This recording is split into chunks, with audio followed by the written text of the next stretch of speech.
Hello all, and welcome to my new little science experiment.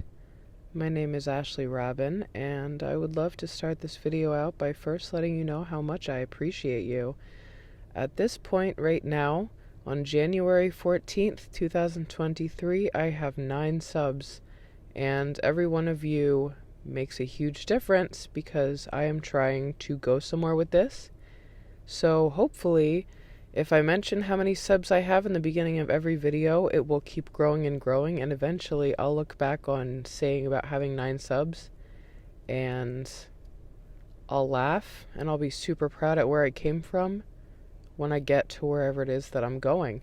Maybe that's just me being optimistic, but I am trying to manifest, damn it.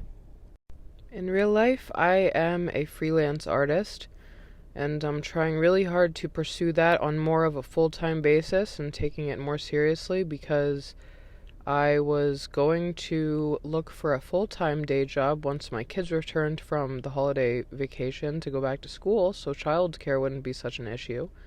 But now I'm having health issues, so staying self-employed and making this art thing and all of my other creative endeavors really lucrative and consistent is kind of my main goal right now. Even if I fall short, it's worth trying. If you know me in real life, then you know I've always been kind of into the dark and the twisted, seedy underbelly of humanity.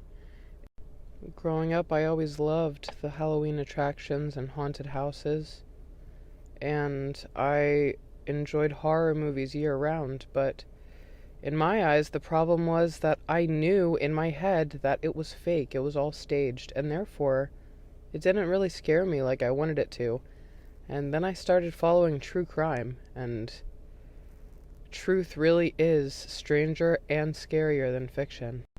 So this is me finally doing the thing because I have been talking about starting a YouTube and having true crime content on it for at least 2 years now, and this whole time I've been reading books about how to create content and work the algorithm in these different social media platforms, including YouTube, and watching other YouTubers and really paying attention and taking notes and downloading the software that I need to really take this to the next level. So I have some good momentum, and I'm actually following through with starting, which is half the battle for me. Hopefully, because I am pushing through that initial executive dysfunction and hesitation that I often get stopped up with, I will be able to find a rhythm and really incorporate this into my daily routine and be more consistent with just creating in general, but also having a presence on YouTube,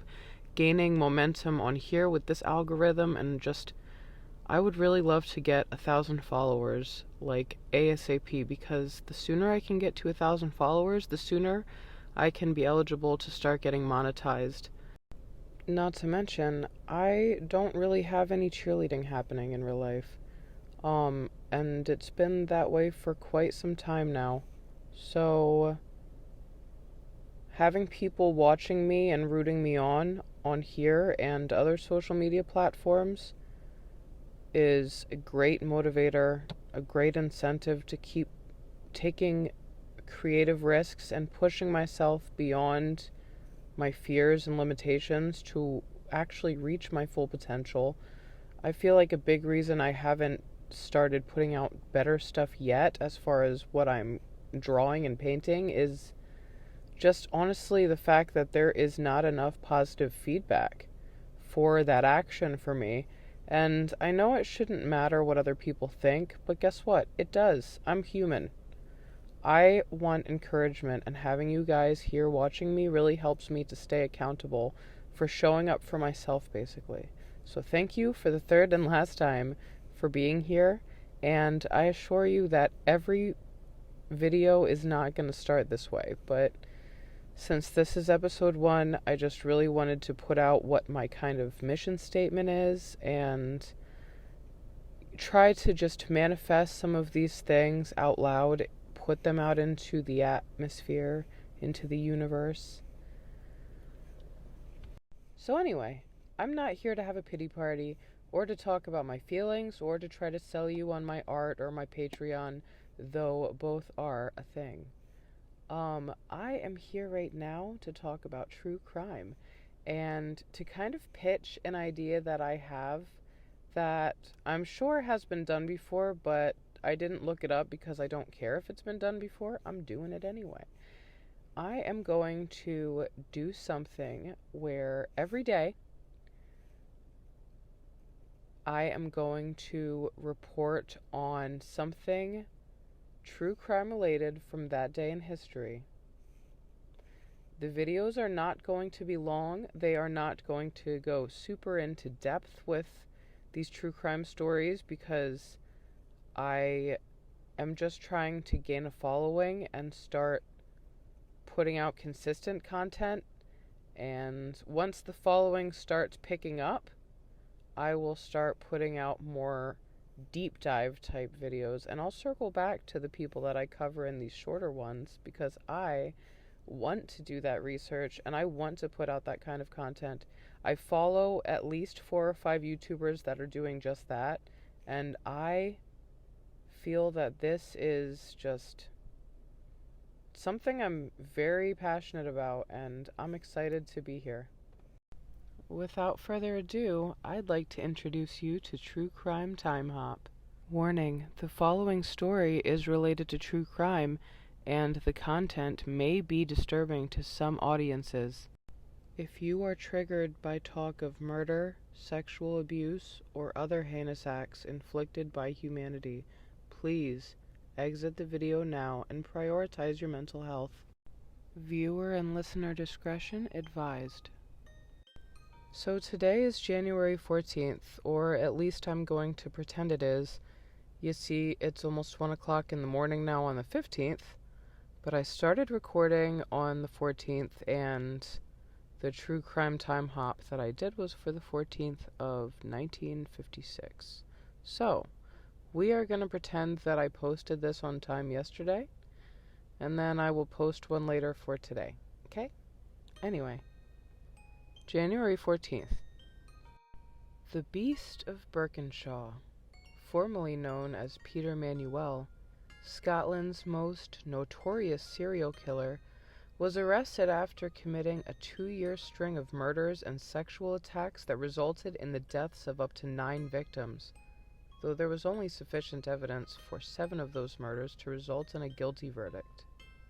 Peter was born to Scottish parents on March 13th of 1927 in New York, New York.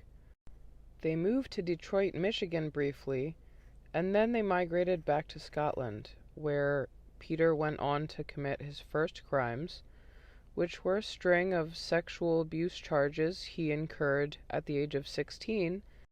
He subsequently faced 9 years in prison, but unfortunately for society, that was not enough for him to learn his lesson. Shortly after he maxed out of his sentence and was let go, he was back to his old ways, but this time around, violating his victims was no longer enough. The details of his attacks are something I would be very interested in doing a deeper dive on, so please let me know in the comments if that's something you would be interested in hearing. For now, though, I'm just going to list off his victims and their ages because I don't want to use my channel to glorify the infamous. So let's take a moment to acknowledge those poor souls who lost their lives at the hands of this sick man. Peter Manuel's first murder victim was Anne Nealons, who was only 17 when she died. Next was Marion Watt, who was 45 and lost her life alongside of her 16-year-old daughter Vivian and her sister Margaret Brown, age 41. After that, Sidney Dunn was the next victim to lose her life to his hand, followed by Isabel Cook at the age of 17. Lastly, the Smart family, Peter Smart, age 45, Doris Smart, 42, and their young son Michael Smart, who tragically lost his life at 10 years old. And in case that wasn't bad enough, Peter also stayed in the Smart family home with their bodies for almost a week after he killed them, eating their leftover food and feeding and taking care of their family cat. Finally, he decided that he overstayed his welcome, so he stole some money that he found there and took their car, and it gets worse. He stole their car, and while he was out joyriding with it, he gave a police officer a ride while the officer was investigating the disappearance of Isabel Cook. He told the cop that he suspected they were looking in the wrong places. Can you believe this guy? His murder spree ended when he was arrested on January 14th, 1958.